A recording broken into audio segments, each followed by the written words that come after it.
நீண்ட நாள் சிறையில் இருந்து சமீபத்தில் ஜாமீனில் வெளிவந்து அமைச்சரான செந்தில் பாலாஜி மீது மீண்டும் ஒரு புதிய ஊழல் புகார் தெரிவிக்கப்பட்டுள்ளது. மின்துறையில் டெண்டர் கோரியதில் சுமார் 400 கோடி ரூபாய் முறைகேடு செய்யப்பட்டதாக கூறி அமைச்சர் செந்தில் பாலாஜி மீது அதிமுக சார்பில் லஞ்ச ஒழிப்பு துறையிடம் புகார் அளிக்கப்பட்டுள்ளது. 2021 முதல் 2023 ஆண்டு வரையில் 45,800 மின்மாற்றிகள் வாங்குவதற்கு ரூபாய் 1,182 கோடி மதிப்பில் 10 டெண்டர்கள் விடப்பட்டுள்ளன. இது தொடர்பான ஆவணங்களை ஆய்வு செய்ததில் டெண்டர் விதிகளை முறையாக பின்பற்றாததால் அரசுக்கு 397 கோடி ரூபாய் இழப்பு ஏற்பட்டுள்ளது என புகார் மனுவில் குறிப்பிடப்பட்டுள்ளது.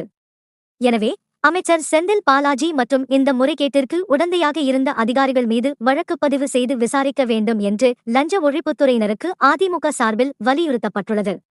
பல சட்ட போராட்டங்கள் நடத்தி சமீபத்தில்தான் செந்தில் பாலாஜி சிறையில் இருந்து வெளியில் வந்த நிலையில் மீண்டும் அவர் மீது எழுந்துள்ள ஊழல் புகார் பரபரப்பை ஏற்படுத்தியுள்ளது.